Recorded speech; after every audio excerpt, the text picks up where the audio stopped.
Hari ini kita membahas tentang ajaran sesat ya, gereja-gereja. Jadi setan di dalam gereja. Kita nggak ngomongin gereja sesat ya, kita nggak ngomongin gereja setan, tapi kita ngomongin setan di dalam gereja. Karena kalau kita melihat gereja setan ya di seluruh dunia, kemarin bulan April atau Maret ya di Boston tuh ada acara sinode gereja setan seluruh dunia ya.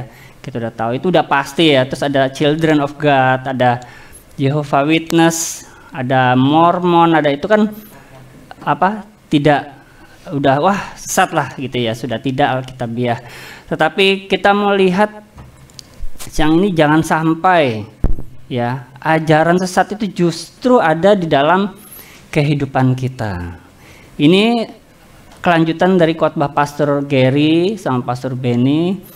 Waktu itu saya juga sempat sharing juga tentang kecemburuan Tuhan dan berhala ya. Ini hanya terusan aja. Kemarin kita udah bahas tentang burung Raja Wali. Nah sekarang kita akan lihat ya bagaimana penerapannya. Soalnya dalam 1 bulan ini saya sama istri kita membahas bukan untuk ngomongin gereja lain enggak. Kita untuk introspeksi diri ya, mengintrospeksi diri, jangan sampai ini ada di gereja kita gitu loh. Gereja yang fine-fine aja menurut mata orang, gereja besar sekali ya. Jangan sampai semua yang di situ tuh nilai-nilai value-value yang hanya protokoler, hanya panggung itu ada di sini, enggak, jangan sampai ya. Jangan sampai, kita sangat serius dalam pelayanan. Ya, oke. Kita buka dulu Kejadian 2 ayat 7. Ya, Kejadian 2 ayat 7. Nanti di akhir kita kayak biasa ya, bukan kayak biasa, kayak minggu kemarin kita lihat film ya. Nggak apa-apa toh. Ketika itu telah Tuhan membentuk manusia itu dari debu tanah. Nah, debu tanah ini bahasa aslinya saya nggak tampilin. Itu adalah bahasa aslinya itu adalah ada unsur mut. Jadi apa? Lumpur ya, lumpur tanah liat. Ya, lumpur tanah liat. Jadi Tuhan menciptakan kita ya, menghembuskan nafas ruah ya. Nafas Allah itu adalah roh ya, roh. Roh ke dalam ke dalam hidungnya Adam. Demikianlah manusia itu menjadi makhluk yang hidup. Nah, adonan tanah liat itu ya, itu ada juga di dalam Keluaran 5 ayat 7 Pendro. Ini pada saat bangsa Israel menjadi tertindas oleh bangsa Mesir. Keluaran 5 ayat 7. Tidak boleh lagi kamu memberikan, jadi bangsa Mesir itu bilang kepada mandor-mandornya ya, jangan berikan jerami kepada bangsa itu supaya mereka untuk membuat batu bata. Nah, batu bata ini ya, ini saya sudah lihat di banyak solar tulisan-tulisan para ahli Alkitab ya. Jadi hasil arkeologi yang ada di tanah Israel dan yang di Mesir, bahasa asli sebutan itu sama dengan yang di Kejadian 2 ayat 7 tadi. Ya. Jadi manusia itu dibentuk tuh seperti bangunan rumah, gitu ya. Maka itu Roh Kudus bilang apa? Engkau adalah bait Roh Kudus, ya. Karena kita itu bait Roh Kudus. Saya bersyukur Tuhan menciptakan kita itu dari tanah liat. Karena pada zaman Perjanjian Lama, tanah liat ini merupakan ya sampai sekarang jadi batu bata ya. Itu merupakan unsur penting dalam membangun rumah. Unsur dominan paling banyak dipakai. Kalau sekarang ada bata ringan ya. Ya, sekarang ada bata ringan, ada apa namanya? Particle board gitu ya. Tapi waktu itu dipakai tanah liat. Jadi kita itu kalau Tuhan bilang saya, Anda, satu-satu ini adalah baitnya Roh Kudus, itu benar-benar rumahnya Roh Kudus. Ya. Rumahnya Roh Kudus yang dihembuskan rohnya itu, rohnya Tuhan sendiri. Sekarang kita buka Lukas 11 ayat 23 dulu. Nah, kita loncat perjanjian baru. Saya banyak ayat ya sekarang ya. Siapa yang tidak bersama aku, ya. Siapa yang tidak bersama aku. Bahasa aslinya bisa dilihat ya. Bahasa aslinya ini siapa yang tidak intim dengan aku. Wah, hebat. Tuhan itu nggak mau biasa-biasa. Tuhan itu mau intim. Jangan jadi Kristen biasa. Wah, aku ibadah aja setiap minggu biasa, nggak usah terlalu sungguh-sungguh, nggak usah militan, ya, nggak usah militan, biasa aja. Yang penting KTP ku Kristen. Jangan ya. Tuhan mau intim. Siapa yang nggak intim sama aku, ya? Tadi kan kita lihat Pastor Gary sama Miss Lydia ya, deket-deketan gitu ya. Nah, itu kan mesra ya kayak gitu ya. Di luar pun juga kayak gitu mereka ya. Kalau duduk ya empet-empetan gitu ya. Ya, kalau nyanyi bergandengan tangannya ya bergandengan. Kayak kemarin ya terikat ya. Pastor Gary sama Miss Lydia kayak minggu kemarin ya. Tuhan mau kita intim. Lanjut lagi gimana Pak Endro? Dan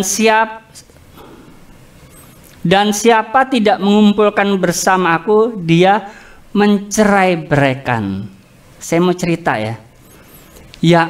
Yang tidak intim dengan Tuhan, sesungguhnya berseberangan dengan Tuhan. Cirinya Tuhan bilang apa? Dia itu mencerai-beraikan sifatnya. Ya, ini Tuhan Yesus sendiri yang ngomongnya. Siapa tidak mengumpulkan, ia mencerai-beraikan. Kalau dia tidak bersama Tuhan, dia di luar pihak Tuhan. Sifatnya apa? Ciri-cirinya mencerai-beraikan. Ini bahaya banget. Saat ini ya, banyak keluarga, suami istri satu rumah. Mereka nggak cerai, tapi secara emosi mereka sudah terpisah. Mereka secara keintiman sudah terpisah. Oh, ini suamiku kok, ini istriku. Iya. Wah, orang terkenal, hamba Tuhan, bisa kelihatan di panggung harmonis. Tetapi karena tidak intim, terjadilah perceraian. Pertama-tama bukan perceraian ke mana? KUA ya, KUA ya. Ya, KUA, ke pengadilan agama. Sekarang orang cerai itu bangga ya, aneh ya. Cerai itu, saya baru cerai lu langsung TikTok gini-gini. Apa sih kok cerai kok bangga? Aneh. Cerai dieksploitasi, aduh, aneh ya. Sekarang dunia terbalik ya. Justru Tuhan membenci perceraian, tetapi ini malah terjadi perceraian. Kita harus waspada. Mungkin nggak cuma suami istri, orang tua anak juga bisa tercerai-berai. Karena apa? Harta bisa, karena keputusan. Ya. Aku nggak ingin loh kamu sebenarnya kawin sama si Bejo, gitu misalkan ya. Ya. Aku pengen kamu kawin tuh sama Tejo, gitu loh, kan sama Jonya, tapi lain orang, ya. Nah, bisa aja tercerai. Satu-satunya yang Tuhan mau tuh intim dengan Tuhan. Saya mau kasih tahu bagaimana hal ini bisa masuk. Nextnya Pendro ayat 24-nya. Nah, ini kita mulai masuk tentang roh jahat. Apabila roh jahat itu keluar dari manusia, ya, artinya roh jahat bisa masuk manusia gak? Bisa gak? Roh jahat masuk manusia itu bukan seperti gini ya. Bukan seperti kita lihat, bukan topeng monyet ya, apa? Kuda lumping, ya. Apa tatung di Kalimantan ya. Itu bukan kayak gitu. Itu betul, itu kesurupan. Tetapi masuknya roh jahat ke dalam diri kita, ke dalam rumah tangga kita, ya, itu tidak harus selalu seperti orang kesurupan. Bulan ini kita Mazmur 49 temanya itu Holy Freedom, kebebasan kudus. Saya ingin rumah tangga kita, pribadi kita, keluarga kita tuh merdeka, nggak ada roh jahatnya. Ya. Mungkin aku sebagai istri, wah udah melayani keluargaku. Aku suami sudah melayani keluargaku. Aku anak-anak sudah melayani orang tuaku. Normal, nggak kesurupan, nggak jadi-jadian gitu loh ya.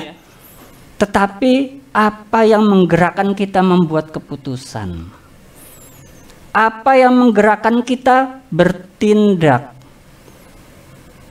Apa yang membuat kita berujar?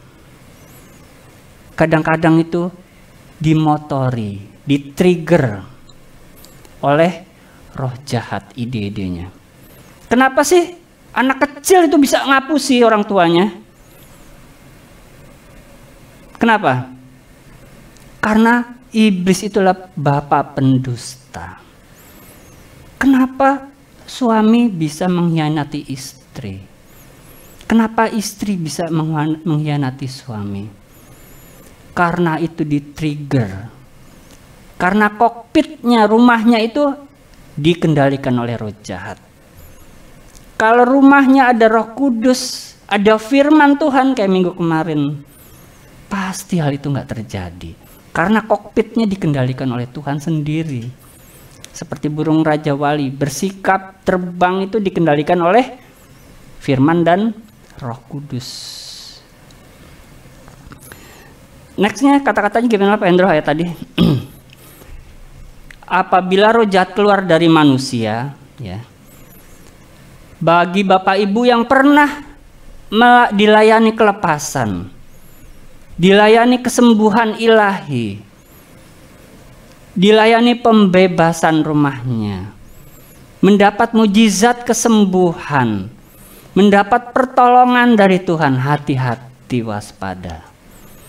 Karena roh jahat yang memicu hal tersebut, Tuhan bilang gimana? Ia akan mengembara ke tempat-tempat yang tandus. Bahasa aslinya bukan pergi ke tempat-tempat yang tandus, tapi begitu iblis keluar dari seseorang, di luar orang tersebut dia merasa seperti berada di tempat tandus.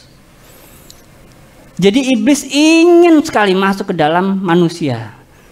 Dia merasa nyaman untuk beristirahat. Apa Bapak Ibu? Beristirahat. Karena ia tidak mendapatkannya berkata, ini loh, ke tempat-tempat tandus untuk mencari perhentian. Ini yang saya maksud tadi. Ya. Iblis itu mencari tempat nyamannya itu hanya di dalam manusia. Dia mencuri ide dari Tuhan ketika Tuhan menghembuskan ruah. Ya, menghembuskan ruah.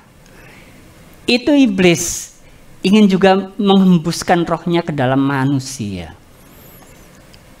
Ia ingin tinggal di dalam manusia. Karena ia tidak mendapati tempat nyaman dimanapun, ya, tempat nyaman dimanapun, ia pun berkata, ngomongnya apa?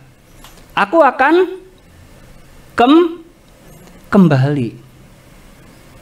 Ini tidak hanya berlaku untuk murid-muridnya waktu dulu, tapi untuk saya juga, untuk teman-teman semua, untuk Bapak Ibu. Iblis tidak henti-hentinya kembali.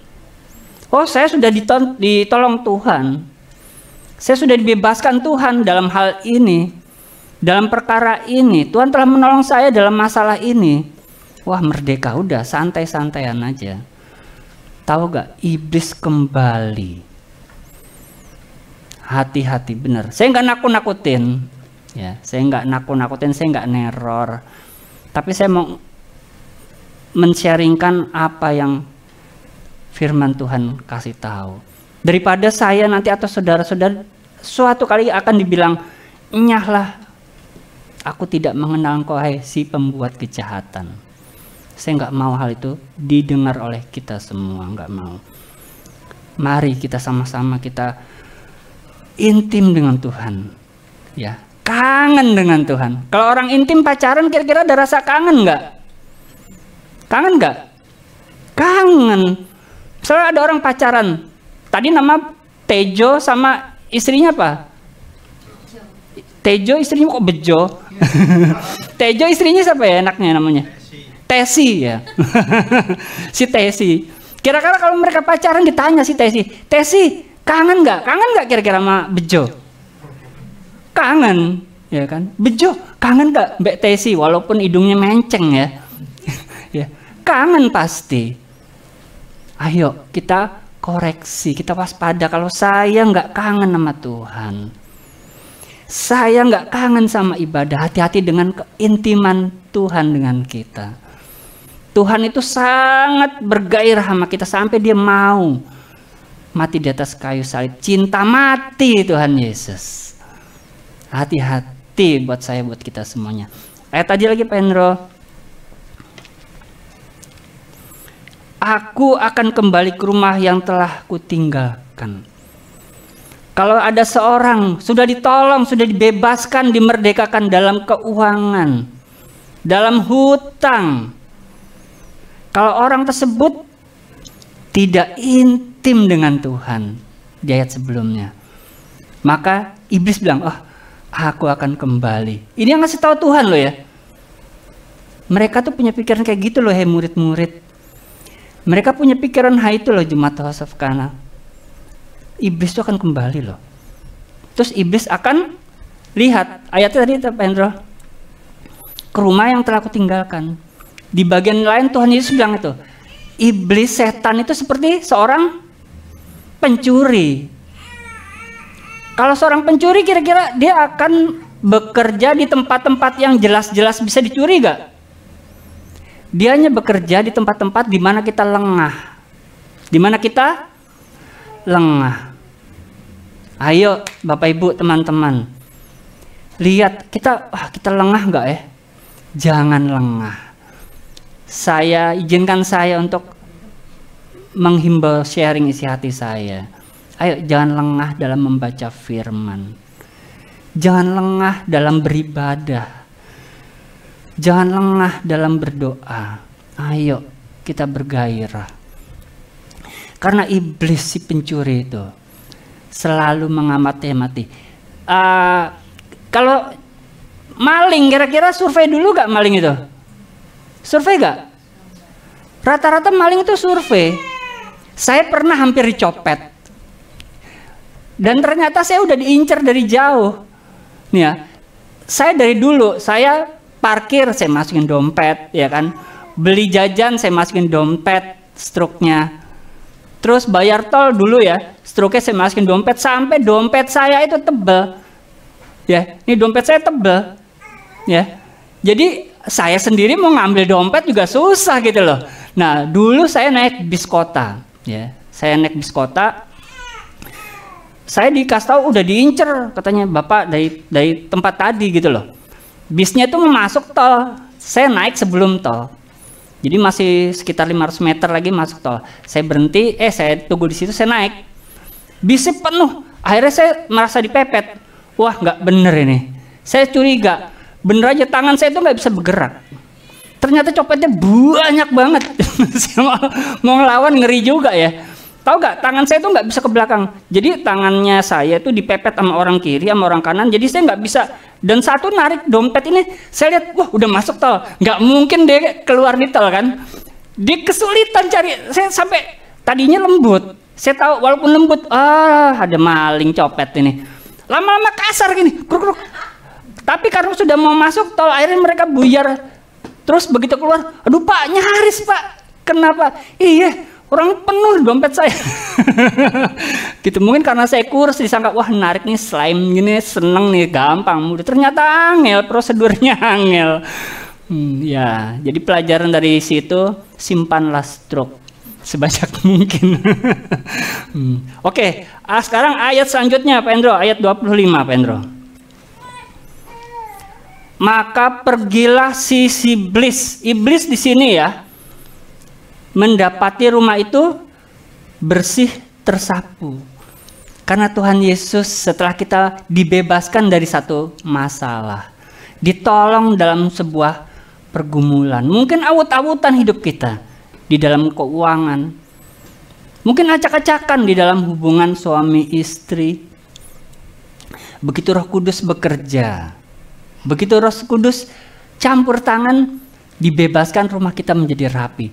Tapi nggak ada Roh Kudusnya. Nah ini loh bahayanya. Begitu ditolong Tuhan, dipulihkan keuangan, kesehatan, ya udah Tuhan, udah.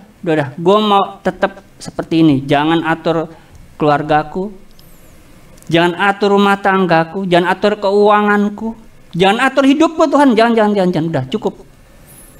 Bisa gak kayak gitu ya jadi orang Kristen? Bisa, banyak. Begitu ditolong Tuhan, ya sudah, enough. Santai lagi, nggak ibadah, nggak serius dalam mencari Tuhan. Yang terjadi apa Pak Hendro?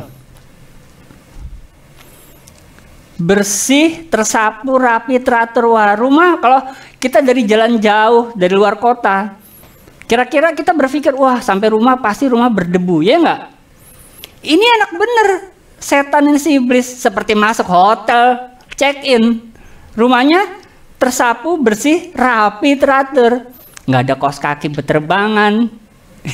Tinggal masuk, tinggal tidur. Nextnya Pak Pendro. Nextnya 26 Pendro. Lalu keluarlah dia. Ngajak berapa sih? 1. 7. Ruah yang lain. Yang lebih baik, yang lebih lucu, yang lebih baik, lucu, terus lebih menghibur, kira-kira seperti apa rohnya? Yang lebih lebih jahat. Kira-kira kalau rumah kita ya, kita tinggal pergi, anak-anak di rumah, terus anak-anaknya ternyata telepon teman-temannya, ya. Charlie, datang ke rumahku, ya kan? Hey Steve, datang ke rumahku. Akhirnya datang. Kira-kira kalau anak-anak kecil main ke rumah tanpa orang tua, kira-kira gimana rumah jadi apa? Wah, loncat-loncat di kasur, ya kan? Terus lompat sana, berantakan. Next tadi Pendro, yang tadi Pendro. Kira-kira itu rumah berantakan nggak? Tapi ini rohnya roh jahat. Andai kata ada orang mabuk aja, 1 orang mabuk.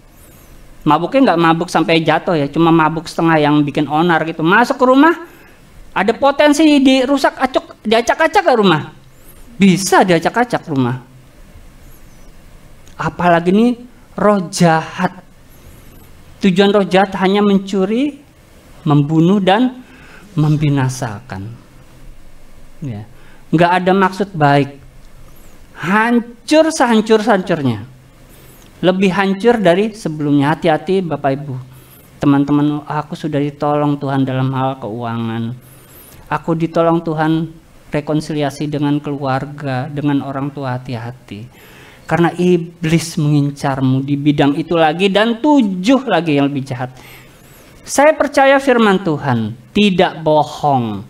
Saya nggak percaya Tuhan itu cuma nakut-nakutin. Tuhan itu sayang, maka itu dikasih tahu, nak hati-hati nak. Ini lebih jahat. Karena apa? Iblis ingin membuat kita terlihat jahat di mata Tuhan. Iblis ingin membuat membuat Anda kelihatan jahat, lebih jahat, semakin jahat di hadapan Tuhan. Lagi Pak Hendro. Mereka akan masuk dan berdiam di situ. Ya kalau listrik, AC dinyalain semua sampai PLN-nya mahal, air dipakai terus muncul sampai PDAM-nya mahal, itu sih biasa. Tapi gimana kalau anak-anak kita dirusak, pasangan kita dirusak, keluarga kita dirusak, pekerjaan, pergaulan, kesehatan semua dirusak. Maka akhirnya apa? Keadaan orang itu lebih buruk, ya, lebih buruk daripada keadaan semula. Ini yang ngomong Tuhan Yesus. Next lagi Pak Hendro, ada gak? Udah kali ya? Oh sudah Pak Hendro. Jadi roh jahat itu ya tidak ada maksud baiknya. Kalau misalnya ada teman, antar aku ke dukun dong, aku ingin bisnisku lebih baik. Saya pernah punya teman tetangga saya dulu waktu di Sidoarjo. Dia tuh suka hal klinik. Dia kalau ke dukun pulang tuh bawa garam, bawa paku, bawa yang aneh-aneh gitu loh, bawa pasir. Jadi kalau misalnya dia mau masukin proposal proyek, ya dia kerja di oil mining ya, dia tuh kesana itu sambil bawa garam. Pernah dia bilang, Pak ketahuan Pak, gitu. Kenapa? Aku nyebar-nyebar di depan rumahnya, terus pegawainya OB-nya atau apa loh, wes Pak nggak usah itu Pak, biasa aja. Dikasih tahu gitu, jadi malu dianya. Ya. Jadi iblis itu ingin kita rusak. Sekarang pertanyaan kita adalah, siapa iblis itu? Iblis namanya siapa sih, Pak Christian? Iblis namanya siapa? Lucifer. Siapa? Lucifer. Bu Tata, iblis namanya siapa Bu Tata? Lucifer. Siapa lagi ya? Tejo. Ya, karena ada yang nama Lucifer ya kan. Terus Dajjal. Ya, terus apa lagi? Ya Beelzebul ya. Terus apa? Satan gitu ya. Ya terus apa? Ada Nyi Roro Kidul gitu ya. Sebenarnya apakah di Alkitab ditulis Yesus? Tapi kalau Dajjal gitu itu kayaknya udah nggak ada ya. Yang paling banyak itu Lucifer ya.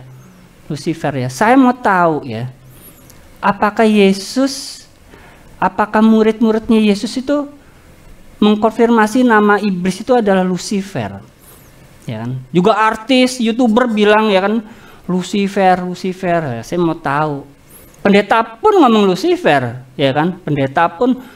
Terus nabi terkenal Indonesia juga ngomong, wah ini ada Lucifer. Bahkan pelawak yang jadi pendeta pun bilang, oh Lucifer gitu kan. Nah, saya mau tahu. Saya coba riset kemarin tentang Lucifer. Jadi saya pastikan di Perjanjian Lama, di dalam bahasa aslinya tidak ada tertulis Lucifer. Bapak Ibu, tidak ada. Jadi kalau orang dunia, orang nggak kenal Tuhan ya, nabi palsu apa bilang, oh Lucifer, jangan percaya. Jangan percaya, karena tidak ada di dalam bahasa asli Perjanjian Lama. Nah, di Perjanjian Baru gimana? Di Perjanjian Baru pun tidak ada. Tuhan Yesus juga nggak pernah nyebut nama Lucifer. Murid-muridnya juga tidak pernah menyebut nama Lucifer. Sekarang saya mau ajak kita baca di mana enaknya ya? Yesaya 14 ayat 12, Pendro. Yesaya 12 ayat 14. Nah, tetapi nanti King James ya, Pendro ya. Nah, ini dia Yesaya 14 ayat 12.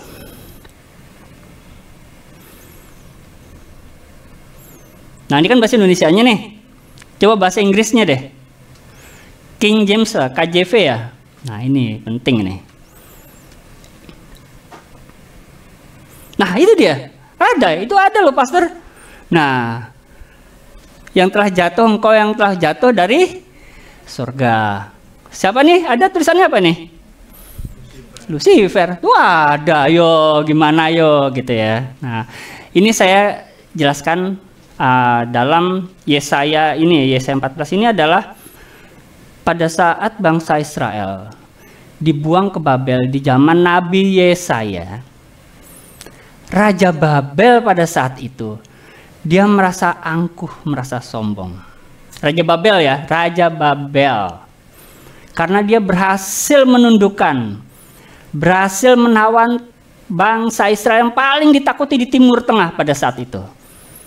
Dia sombong karena pada saat itu bangsa Babel itu menjadi salah satu bangsa terbesar di dunia pada saat itu. Dia merul Asia Kecil, Timur Tengah sampai ke arah India. Ya, dia bangga dengan sombong. Dan Tuhan pada pasal Yesaya 14 kalau dibaca, ayat judulnya itu adalah Tuhan mengejek Raja Babel. Jadi ayat itu bukan merupakan kata-kata yang menggambarkan iblis. Ya, bukan kata-kata yang menggambarkan iblis, tetapi menggambarkan Raja Babel. Ada lagi, sebetulnya ada 5 kata Lucifer. Tetapi yang berhubungan dengan manusia itu hanya dua. Satu di Yesaya 14, satu lagi di 2 Petrus 1 ayat 19, Pendro. Jadi kita harus jangan sampai dibolak-balikan. Kita baca dari ayat ini deh, Pendro. Ayat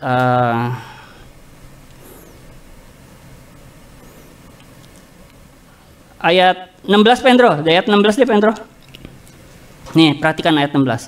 Sebab kami, yaitu Petrus dan tim para rasul, tidak mengikuti dongeng-dongeng isapan jempol manusia ketika kami memberitakan kepadamu kuasa kedatangan Tuhan kita Yesus Kristus sebagai Raja, tetapi kita adalah saksi mata dari kebesaran. Jadi Petrus dan 2 orang temannya, dia bawa Tuhan Yesus ke atas bukit berdoa. Terus Tuhan Yesus pada saat berubah wujud menjadi terang badannya, dan ada suara datang, inilah anak yang kukasihi. Nah, kejadiannya.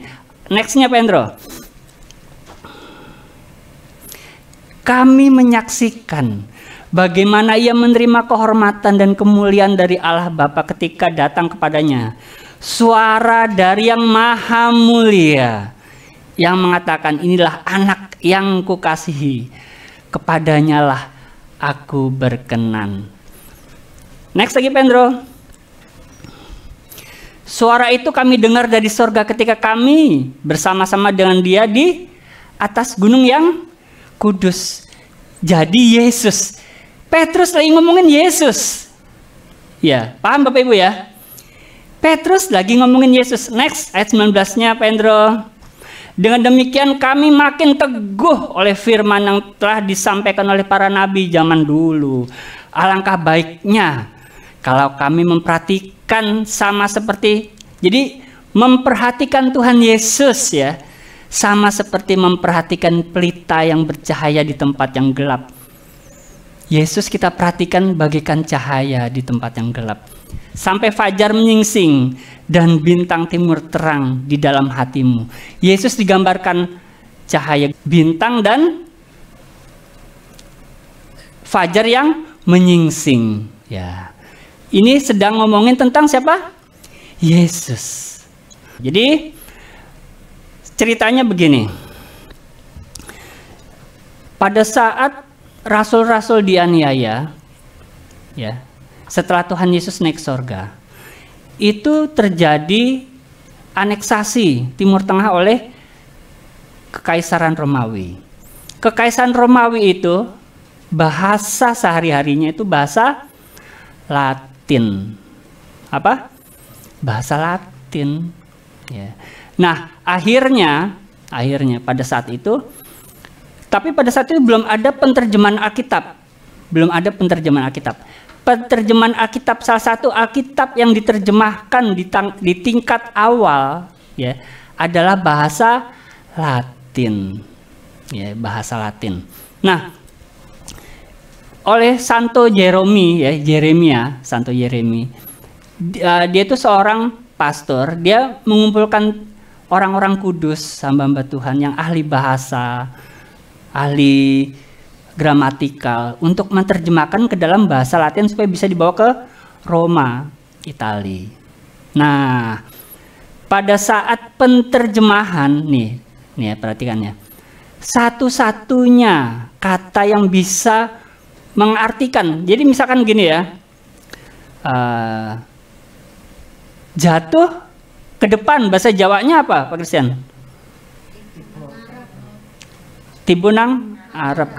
Kalau jatuh kakinya terpleset, glosor. Kalau jatuh ke belakang, geblak. Apa? Geblak. Kalau jatuhnya jatuh ceruk gitu.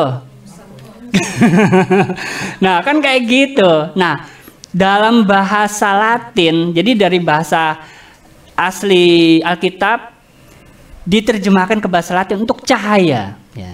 Cahaya, sinar, fajar, terus cahaya terang pada saat pagi hari, pada saat bintang fajar keluar. Bintang fajar itu adalah planet Venus ya. Sekarang itu oleh para astronomi itu adalah planet Venus.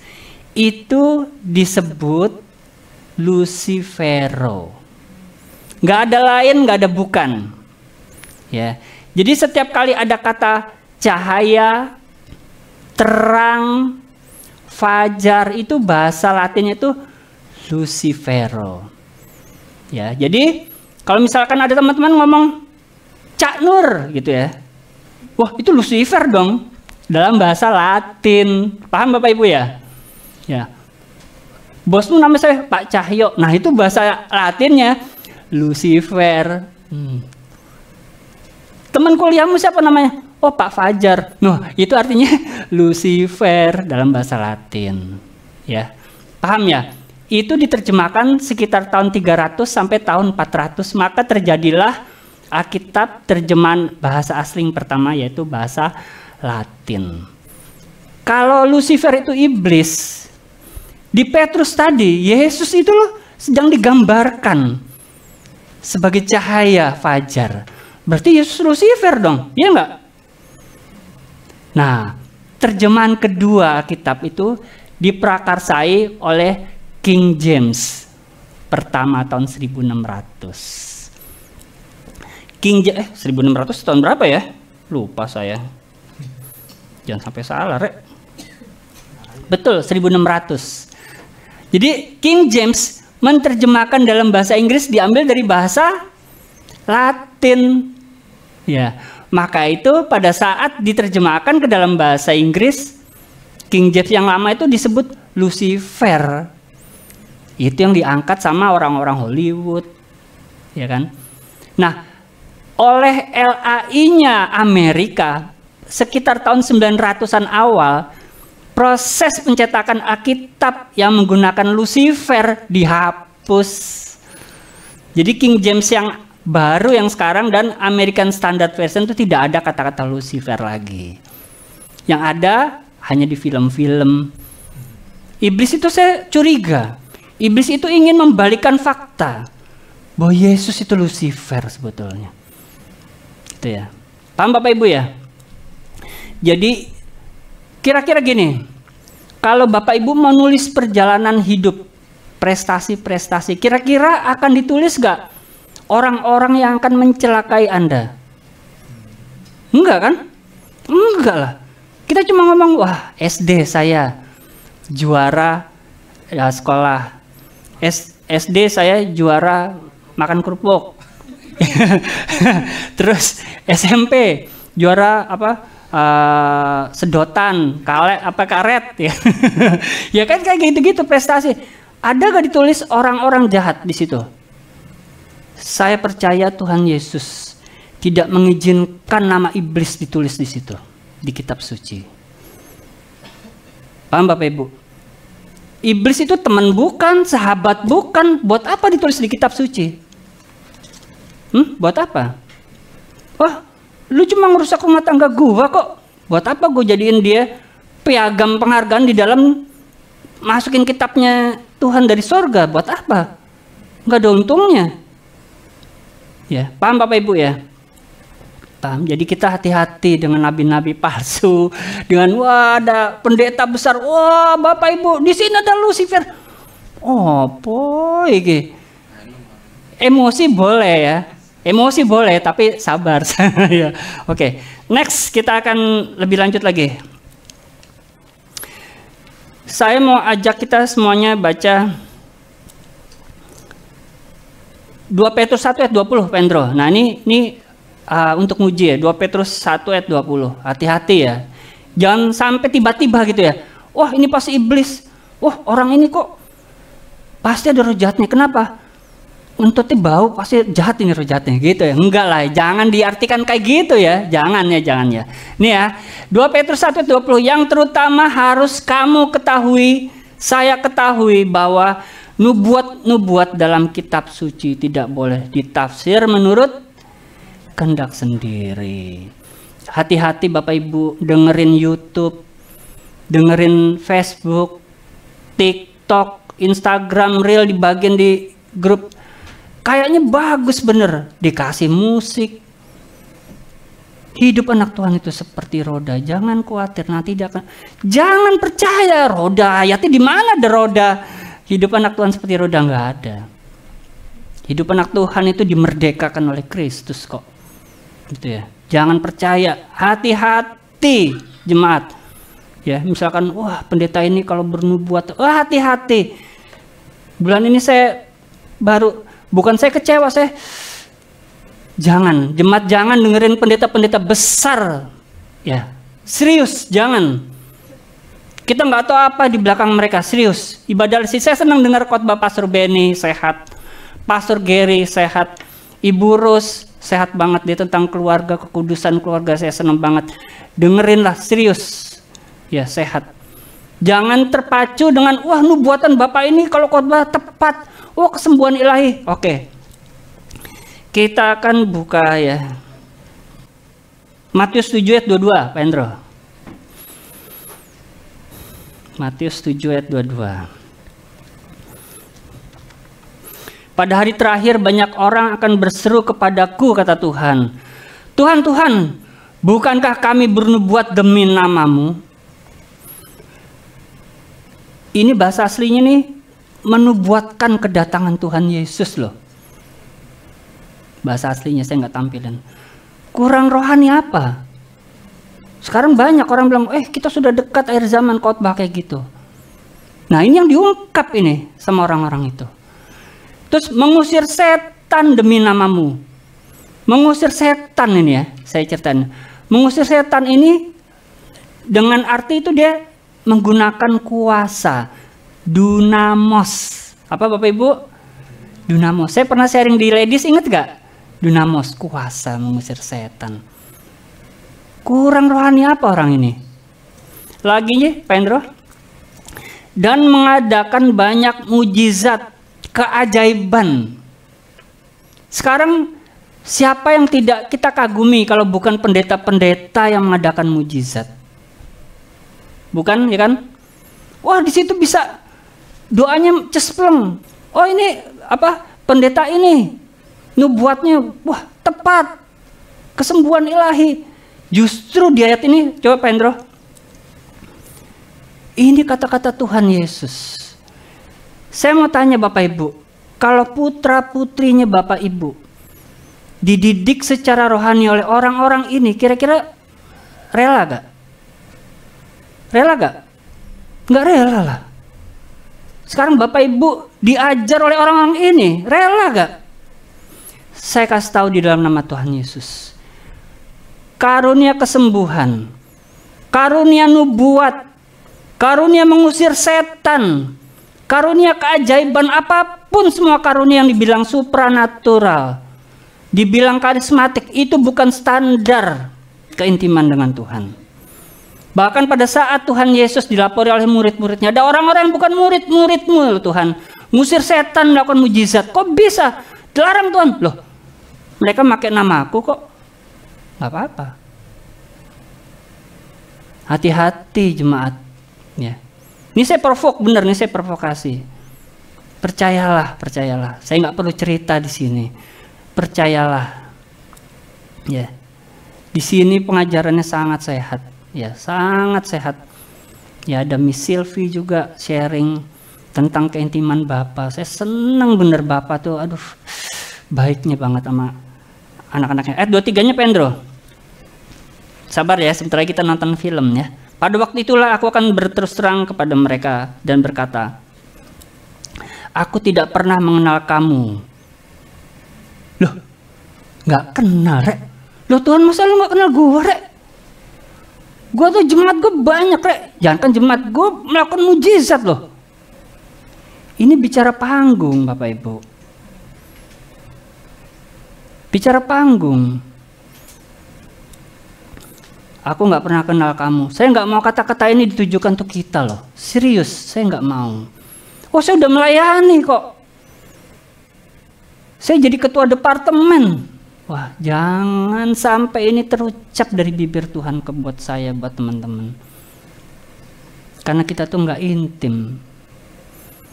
Saya cerita ya, Di sekolah Alkitab itu diajarin khotbah. Ya Pastor Gary ya? Pastor Benny ya? Diajarin cara berdiri loh diajarin. Ya, Pak Martin ya, betul ya?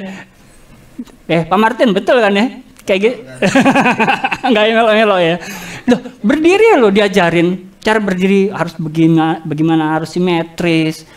Terus kita pernah diajarin kalau mau khotbah pagi, malamnya hati-hati makan. Jangan sampai paginya error. Iya, sampai gitu. Diajarin kayak gitu. Terus cara berkata-kata, bahasa tangan harus gini ke kiri. Wes, mengerikan. Jadi begitu kita ngeliat di panggung, wah ini hamba Tuhan dari sorga. Makanya tuh hati-hati kalau Bapak Ibu ke gereja, pilih tempat ibadah. Wah, kalau Bapak ini kalau khotbah ngomongin Bapak Ibu Tuhan, waduh kayaknya kok menarik. Itu dia ilmunya. Jangankan pendeta, ya. Sekolah kepribadian lo ngajarin kayak gitu. Kalau Bapak Ibu lihat MC di TV gitu ya, oh ini enak ngomongnya. Coba disuruh ngomong Alkitab, buset. Saya pernah dengerin tokoh politik nasional. Tadinya saya nggak seneng sama orang itu. Wah, orang ini nggak sopan, pengkhianat lah kayak gitu-gitu ya, hidup nggak integritas lah. Tapi begitu saya ketemu, dia ngomong di depan orang-orang banyak ngomong, hai, terus saya dengar dia membawa pikiran saya, wah orang ini bagus ternyata. Hati-hati loh Bapak Ibu, hati-hati, jangan sampai terpaku dengan panggung. Ayat 23-nya Pak Endro tadi. Kamu sekalian pembuat kejahatan. Mereka tuh di belakang itu lo jahat. Hatinya lo jahat. Karena apa? Ada roh jahat masuk ke dalam rumah mereka. Ya. Paham Bapak Ibu ya? Karena roh jahatlah yang ngatur rumah mereka. Saya mau ajak kita semuanya baca lagi. Apa yang membuat iblis bisa masuk? Nah ini loh, iblis bisa masuk ke rumah kita. Yohanes 10 ayat 10, tadi udah saya singgung sedikit. 10 ayat 10, Yohanes 10, gampang ngapalinnya ya, 10 Yohanes ayat 10. Pencuri datang untuk mencuri. Jadi sifatnya iblis itu mencuri. Maling ketangkep di penjara.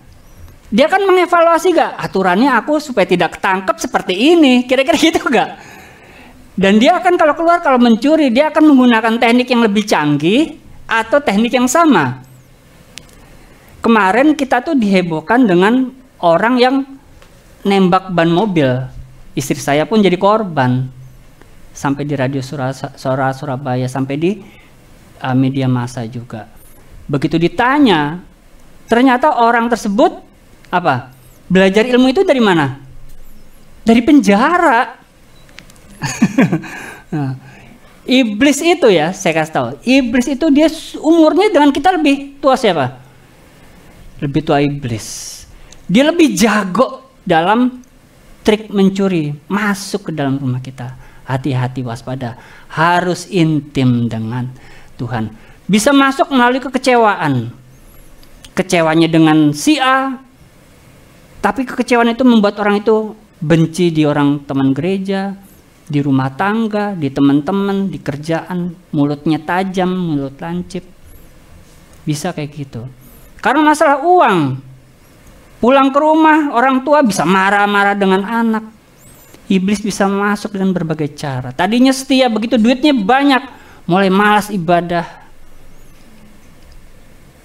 Karena, wah aku udah bisa gini. Bukannya berkat Tuhan itu identik dengan harta. Nah, hati-hati. Justru iblis ketika mencobai Tuhan Yesus, pertama makan minum, kedua kehormatan di atas bait suci, ketiga apa? Harta, seisi dunia mau dikasih. Sekarang saya mau ngajak kita semuanya nonton film ya. Tapi sebelum nonton film kita berdoa dulu ya. Tuhan Yesus, lindungi akal budi kami, lindungi roh kami Tuhan, biarlah kami boleh belajar sesuatu dari pengalaman orang lain supaya tidak terjadi dalam kehidupan kami. Dan kami semakin waspada dan kami mau Tuhan semakin intim dengan Engkau. Dalam nama Tuhan Yesus ya, amin. Silakan. Ya, jadi ini cerita gue di tahun 2018. Saya kecewa banget gitu sama Tuhan dan saya mengasingkan diri.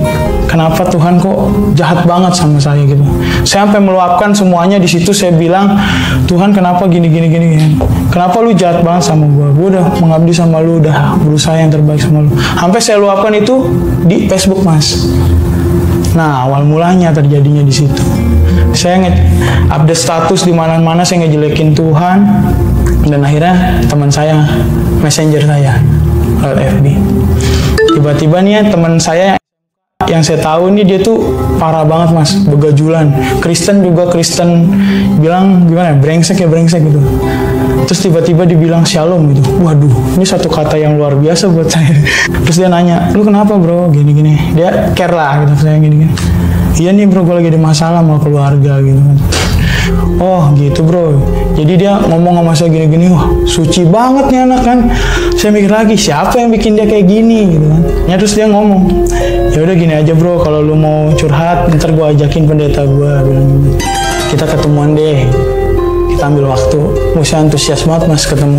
Saya pengen tahu siapa yang bisa ngerubah nih anak nih yang tadinya begajulan gitu kan, susah banget diatur sama manusia, kok dia bisa gitu nurut tiba-tiba kan. Halo, shalom. Saya kaget, shalom om. Dan akhirnya di situ singkat cerita saya sharing lah apa yang saya alamin. Dia bilang, oh iya kamu nggak boleh kayak gitu, gimana juga itu orang tua kamu. Wah adem banget Mas, hati kayak keren banget nih pendeta, pantesan bisa bikin teman saya jadi kayak gini gitu loh, yang tadi yang brengsek. Dan akhirnya setelah pertemuan saya pulang pun nggak begitu aja, jadi pulang pun masih di chat sama dia, gimana kabarnya, dikasih ayat Alkitab, kamu harus pulang gitu. Sama pendetanya di chat? Yes, di chat ya kan, dibilang kamu harus mengasihi orang tua kamu gitu, seperti apa yang telah tertulis di Alkitab. Kamu harus pulang. Dari situ saya pulang. Dan pulang, kayak langsung kayak, saya ada loh pendeta scare ini gitu. Saya bangun tidur, saya dikasih ayat sama dia, di chat selamat pagi gini, selamat aktivitas. Siang, ya udah makan siang belum? Bahkan saya diajak ketemu terus setiap hari sama dia. Dan sampai tibalah saya diajak ke gerejanya. Yuk ke gereja, gitu kan. Kalau dalam kasus ini dia itu kecewa. Tadi saya sudah sharing ya, hati-hati iblis itu masuk seperti maling. Kalau sekarangnya sudah masuk di titik sini terus ditutup oleh Tuhan, dia akan berusaha mencari kalau kita tidak waspada. Hati-hati ya Bapak Ibu ya, dengan kekecewaan pintu masuk bisa. Satu-satunya obat kekecewaan itu hanya mengampuni. Kalau nggak mengampuni, engkau hanya meminum obat serangga sendiri dan mengharapkan orang yang kau benci itu mati. Engkau hanya merusak dirimu sendiri. Paham Bapak Ibu ya? Nomor 1, waspada. Ya Bapak Ibu ya, waspada. Iblis seperti pencuri. Terus nomor 2, tidak semua hamba Tuhan di depan itu pasti baik ya. Ini ngajarin pemulihan dengan orang tua. Tidak semua, saya kasih tahu, tidak semua hamba Tuhan di Indonesia, di dunia, yang ngomong nilai moral baik itu adalah digerakkan oleh Roh Kudus. Ingat ya, iblis itu bapak pendusta. Kalau kita mudah dibohongin, wah enak bener. Ya, pertama-tama bagus, nantinya kita akan dirusak. Film kedua apa Endro? Ketemu terus setiap hari sama dia. Dan sampai tibalah saya diajak ke gerejanya. Yuk ke gereja, gitu kan. Boleh, karena udah kayak deket banget nih. Saya ngerasa kayak nyaman banget gitu. Dan akhirnya selesai ibadah, pulang pun saya nggak sendiri, masih didampingin pendeta itu sampai parkiran. Kita harus percaya gini-gini, karena di sini hanya kalian mau apa pasti bisa didapetin. Nah itu yang bikin saya ini lagi lebih kayak aduh pengen datang lagi. Dan setiap hari itu di chat ketemu ngobrol, dikasih tahu tentang beginilah di gerejanya seperti inilah, nggak ada batasan lah, kamu mau apa, kamu mau jadi apa, ya kan? Kamu ditanya cita-cita kamu apa, di sini bisa dikabulin. Saya bilang cita-cita saya mau jadi artis gitu, karena saya tahu artis banyak duit kan. Karena aneh banget. Bisa, dia bilang, bisa, kamu bisa. Hati-hati kalau hamba Tuhan mulai memperkenalkan kita dengan kekayaan, dengan berkat harta. Ini sama modusnya dengan roh jahat yang mencobai Yesus. Kalau engkau menyembah aku kau lihat itu loh, kota seindah dunia ini akan kuberi padamu. Iblis, mungkin itu iblis disebut namanya pada saat Yesus dicobai. Di atas, pada saat dia berpuasa, itu dia menggunakan kata diabolos. Diabolos itu si jahat. Jadi tidak ada nama iblis di situ. Diabolos. Ya. Jadi iblis kalau dia itu memotori seorang hamba Tuhan, itu mungkin baik. Oh saudara akan diberkati. Bahkan saya pernah, maaf ya, datang ada hadiahnya apa? Logam mulia emas loh. Emas loh. Waktu ulang tahun gereja, wih emas rek, mau rek aku rek buat sewa gereja, gedung gereja baru rek. Waduh, hati-hati Bapak Ibu kalau ada jemaat diajar sama hamba Tuhan, Tuhan pasti memberkati engkau jika engkau, loh kok Tuhan kok harus dibayar? Tuhan tuh berkatnya kita bangun tidur sehat itu udah berkat, melihat anak-anak sehat itu udah berkat luar biasa. Alasan kita untuk lebih sungguh-sungguh sama Tuhan. Jangan persempit berkat itu hanya uang, berkat itu hanya dunia. Ya Bapak Ibu ya, kita harus militan. Ya. Dan kalau misalnya tadi bilang, engkau mau jadi apa? Bisa. Kita lebih dari pemenang. Nah, diartikannya itu seperti itu, bisa loh. Baca ayat penuhnya apa diambil seperti itu. Apa hanya sepotong itu tok diambil. Jangan, kita lebih dari pemenang. Wah, berarti aku bisa lebih kaya dong. Banyak orang Kristen korupsi sekarang di tahanan. Tuh banyak. Ya. Oke ya Bapak Ibu ya. Film selanjutnya ketiga Pendro.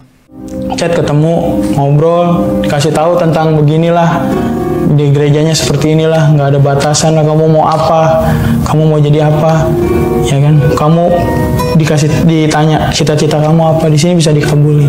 Saya bilang cita-cita saya mau jadi artis gitu, karena saya tahu artis banyak duit kan. Karena aneh banget. Bisa, dia bilang, bisa, kamu bisa. Jadi saya pas masuk gereja itu saya punya kayak sesuatu hal yang dibilang kekuatan super ya, kekuatan super lah, magis gitu. Kayak pas ada kunjungan gereja, biasanya kan kami kalau ada jemaat yang gak datang dikunjungin kan dari gereja yang lama, ini gereja yang benar, ke rumah nanya yang di mana gitu. Oh gak ada, saya udah tahu, wah ada orang gereja di rumah gitu kan. Pas yang lebih mantepnya lagi itu pas saya lagi ada di jalan, tinggal berapa blok lagi rumah saya. Nah di situ ada orang gereja, ada yang bisikin saya, putar balik.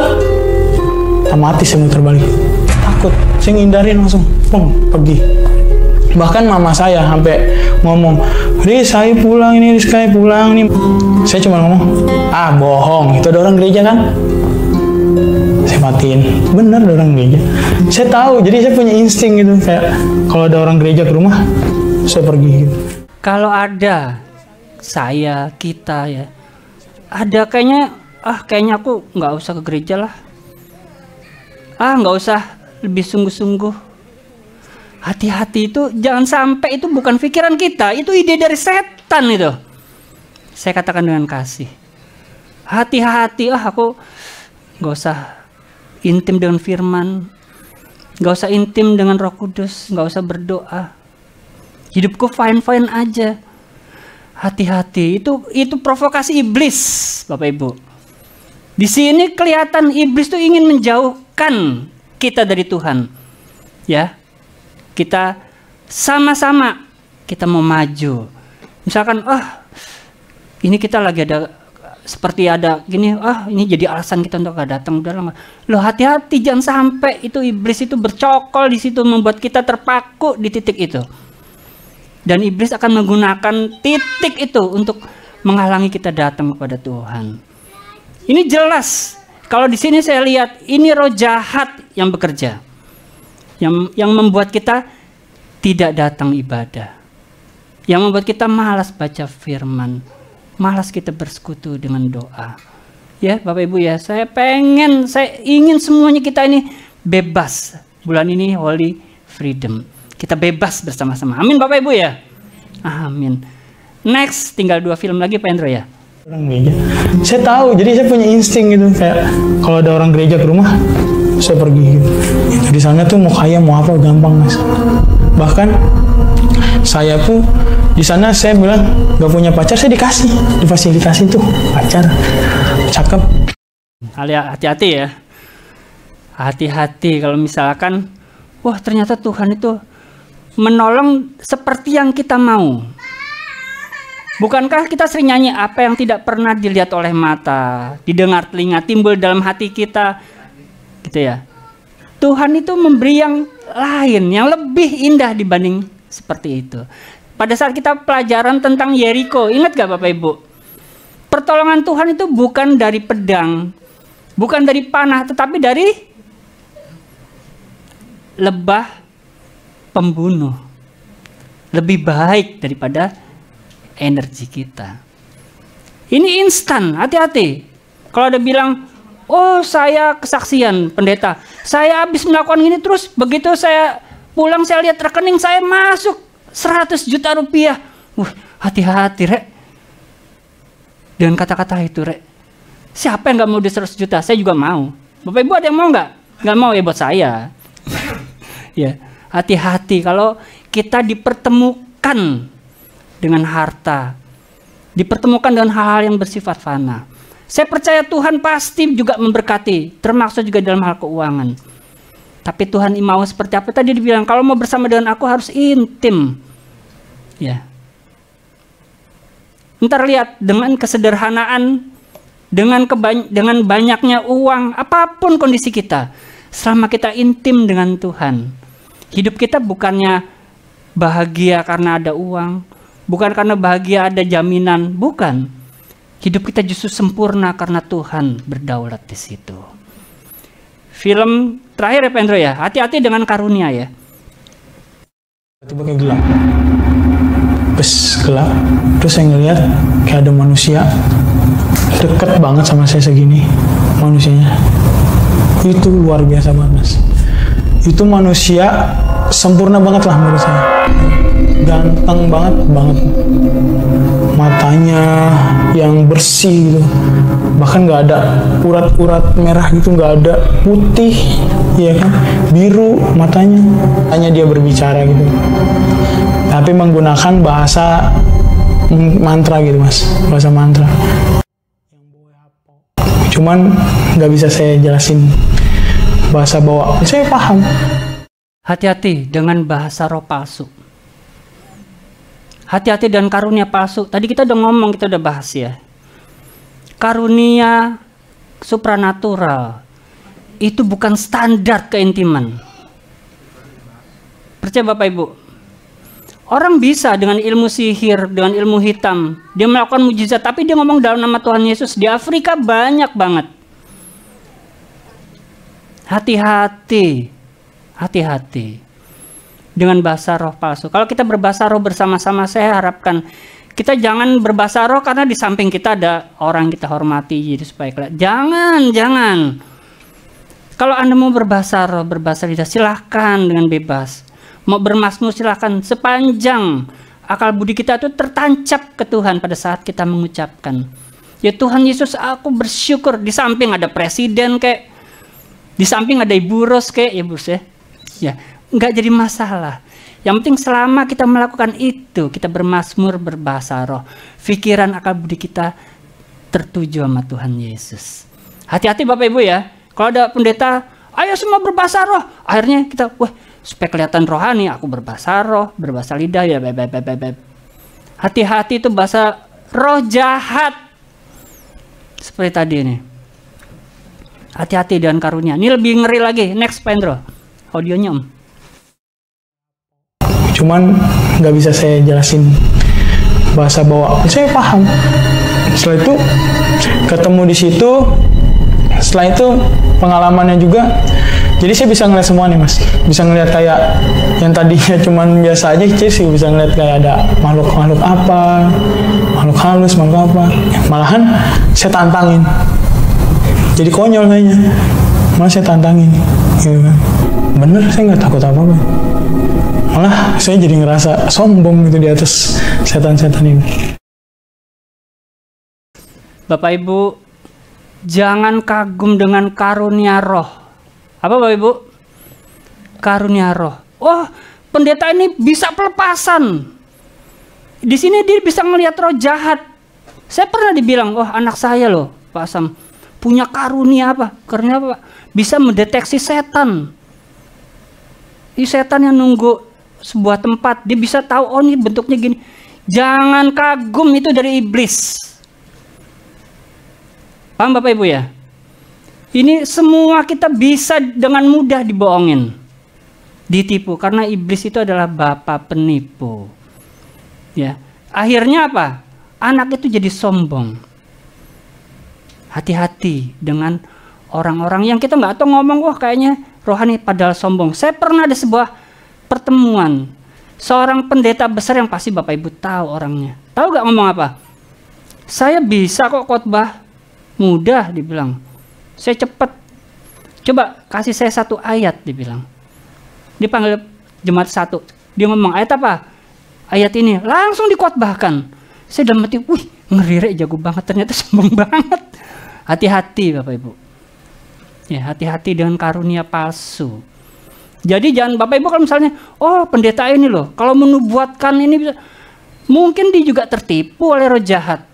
Karena yang menggerakkan dia sesungguhnya adalah roh jahat. Amin Bapak Ibu. Kuncinya seperti tadi. Intimlah dengan firman.